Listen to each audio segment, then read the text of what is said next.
Estamos em mais um CR Casa e é uma alegria poder falar com você hoje. Se é a sua primeira vez que você está aí em um dos nossos CR Casas, seja muito bem-vindo. Meu nome é Matheus e eu estou aqui para servir e compartilhar um pouco sobre o que Jesus tem feito em nossa igreja, mas o que Ele tem feito também nos nossos pequenos grupos. Esse domingo que se passou, nós tivemos uma mensagem muito profunda e eu tive que tocar em algumas áreas necessárias sobre comportamentos, ideias ao qual nós estamos vivendo. E o tema dessa mensagem é segurança em quem você está confiando. E nós falamos um pouco no começo dessa mensagem, a gente lembrou um pouquinho desse final da Copa do Mundo agora, que se passou, a gente sabe, o Brasil não foi bem, quem sabe 2030 melhore, mas a gente começou a lembrar um pouquinho sobre as Copas do Mundo e começamos a entender a mudança de comportamento que nós tivemos no decorrer de tudo isso. Quando sentávamos entre famílias para assistir um jogo de futebol e torcer para aquela seleção, para que ela trouxesse o título para a nossa nação, para o nosso país, e de repente nós agora nos deparamos, como nessa última Copa, com uma seleção de jogadores patrocinados por empresas, por apostas e tantas outras coisas que acontecem nos bastidores, ao qual faz até a gente perder a vontade de assistir. E a gente viu que algumas matérias, eu apresentei alguns dados que durante essa Copa, a parcela de brasileiros que apostou triplicou de um mês para o outro. Existe um dos dados aí que o valor individual por pessoas de apostas superou R$500. E a gente viu até mesmo que o governo teve que propor uma lei, colocar algo ali, para que essas empresas de apostas colocassem ali anúncios dizendo, por exemplo, apostar faz você perder dinheiro, ou aposta não é investimento. E no meio de tudo isso, tratando essa questão do dinheiro, da aposta, do desejo de ter algo, uma das perguntas que ficou para nós é por que uma promessa como essa, de ter dinheiro fácil, achou tanto espaço dentro do nosso coração? Por que tanta gente olhou para uma partida de futebol, por exemplo, e enxergou ali uma chance de resolver a vida? E a gente começou a pensar um pouco sobre isso, e aí então talvez você possa pensar agora, falar, peraí, mas esse assunto não é um assunto para o nosso CR Casa ou para nós como igreja, mas uma das matérias que eu apresentei mostra que uma pesquisa de setembro do ano passado mostrou que entre os brasileiros que mais apostam, os evangélicos aparecem na frente. 41% dos evangélicos já apostaram contra 34% dos católicos. E isso cresceu muito rápido porque antes eram 29%. São pessoas que creem, gente que está orando no domingo e apostando na segunda. Gente que está pedindo para Deus cuidar do futuro no domingo, mas que está colocando o futuro na mão de tantas coisas na segunda. E isso vai muito mais além, porque na verdade a Bet é só uma novidade desse momento. O problema, na verdade, ele é muito mais antigo e muito mais profundo. A gente entende aqui que a aposta, na verdade, ela não criou absolutamente nada sobre isso. Essa é uma forma nova de uma coisa que já está doente há muito tempo no nosso coração, a nossa relação com o dinheiro. E é exatamente sobre isso que nós falamos esse domingo. E então a pergunta que ficou para nós respondermos é: onde você tem buscado a sua segurança? E eu quero convidar você agora a ler em grupo Mateus capítulo 6, do versículo 24 ao 34, nós vamos ler isso agora.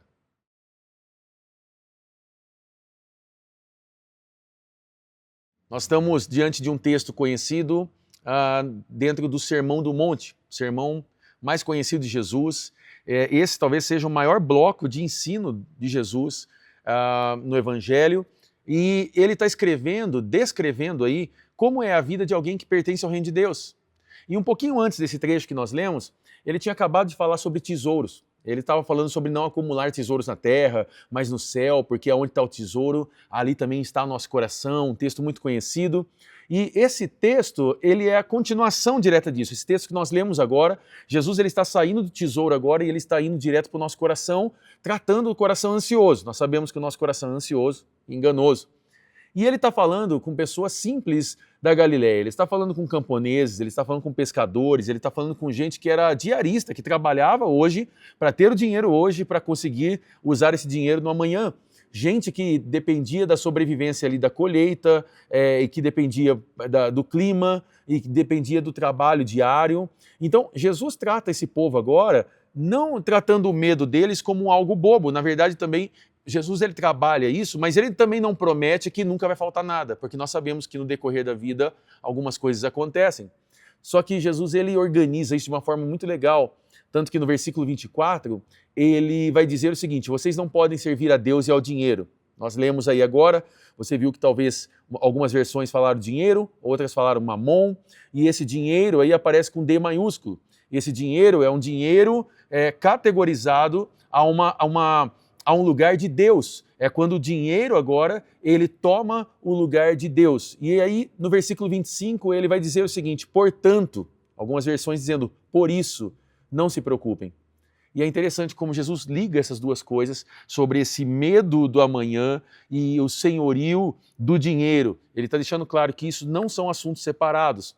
E então, dentro de tudo isso, a gente começa a perceber essa sensação que o nosso coração, ele procura alguma coisa que nos dê o controle, que dê essa sensação de controlar as coisas, e a gente falou um pouco sobre isso. O primeiro ponto dessa mensagem é que toda falsa segurança acaba virando um senhor. Versículo 24 diz, ninguém pode servir a dois senhores.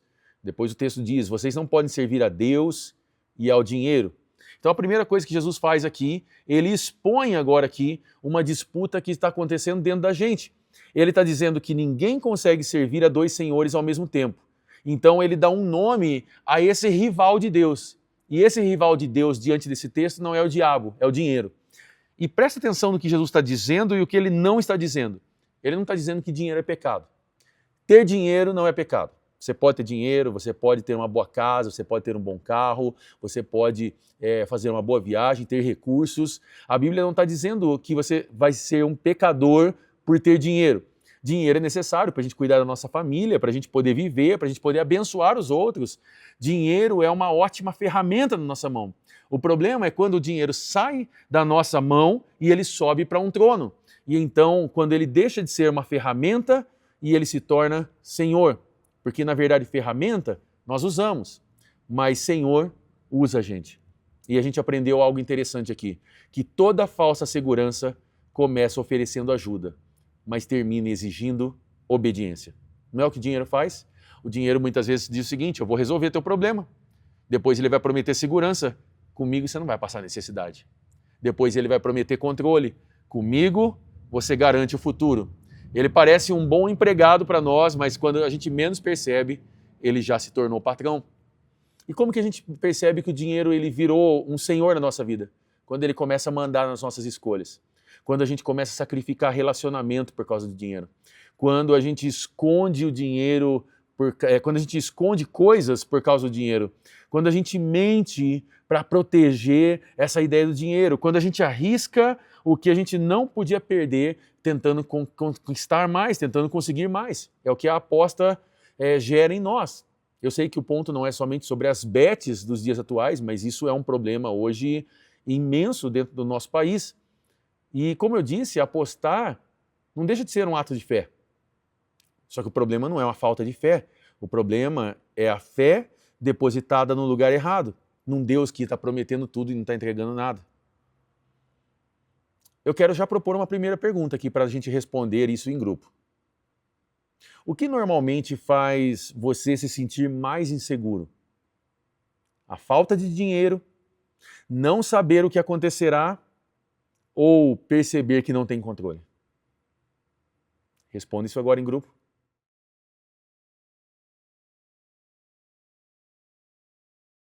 Nós sabemos que, indiferente da qual foi a sua resposta, nós lutamos contra isso. A falta do dinheiro, o medo do que vai acontecer amanhã, essa insegurança de não termos o controle nas mãos. Mas o fato é que Deus está nos chamando a confiar e depender dele. Talvez esse seja um tempo ao qual Deus está nos moldando como CR Casas, como igrejas, como seres humanos, como filhos de Deus, a confiar no Pai, o Pai que cuida de tudo. Nós chegamos no segundo ponto dessa mensagem, que diz que o medo do amanhã faz a gente viver como quem não tem pai. Versículo 32 diz, pois os pagãos é quem correm atrás dessas coisas, mas o Pai Celestial sabe que vocês precisam delas. Jesus agora muda o tom dele e agora ele sai dessa ideia de vocês não podem servir a dois senhores, porque ele sabe também que diante dessa corrida atrás do dinheiro, nem sempre é ganância, às vezes é medo. E aí a gente percebe como Jesus está tratando o medo agora, que ele não está ridicularizando isso. Ele está confrontando a fé desses homens, mas ele está mostrando também o cuidado do Pai. E interessante que vocês leram o texto e perceberam que ele vai falar sobre as aves do céu. Observem as aves do céu, não semeiam, não colhem, não guardem celeiro, e o Pai Celestial alimenta cada uma. Depois ele vai dizer sobre o passarinho, que ele acorda sem nada guardado e ainda assim Deus cuida. E Jesus vai falar assim, vocês não valem muito mais do que tudo isso? Né? Depois ele vai apontar para os lírios do campo, que não trabalham e são mais bem vestidos que o rei Salomão. E aí ele conclui, se Deus cuida assim da flor que existe hoje e amanhã seca, quanto mais ele não vai cuidar de você, homem de pequena fé. Mas ele diz aqui algo interessante quando ele está falando sobre os pagãos, ou em algumas versões a palavra é gentios, ele diz que ele está dizendo o seguinte, ele diz, os pagãos é quem correm atrás dessas coisas, mas o Pai de vocês sabe.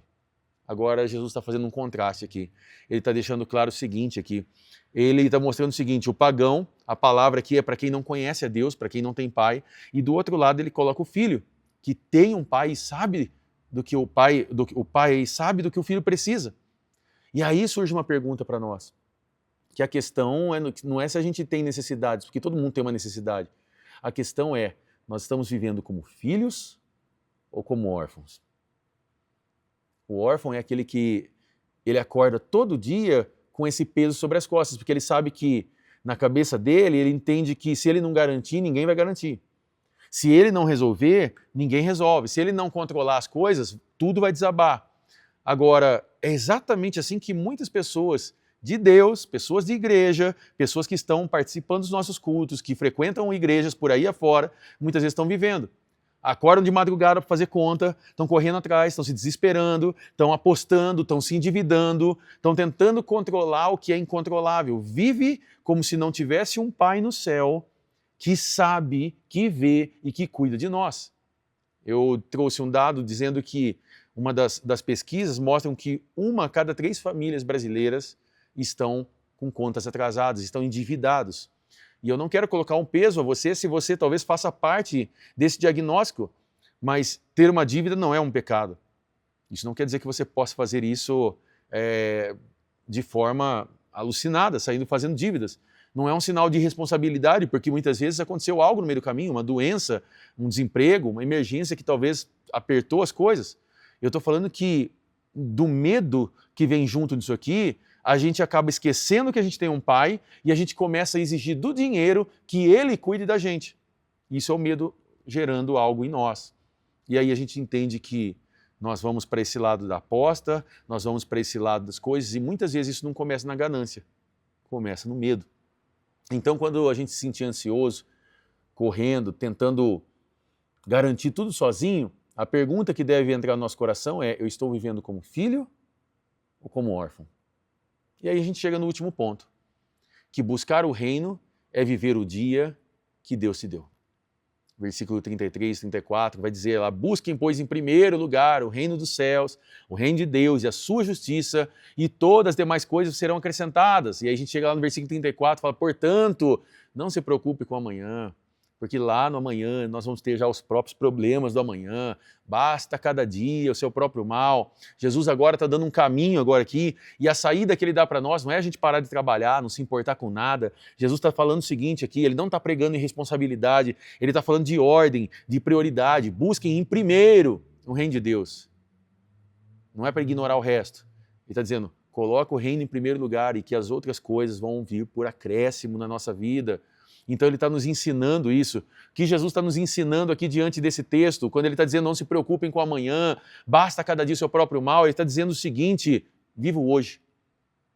Ele está trazendo a gente de volta para o único lugar que dá para a gente viver, o hoje. Talvez esse seja o convite que ele está fazendo para você hoje aí no seu CR Casa, convidando você para viver isso.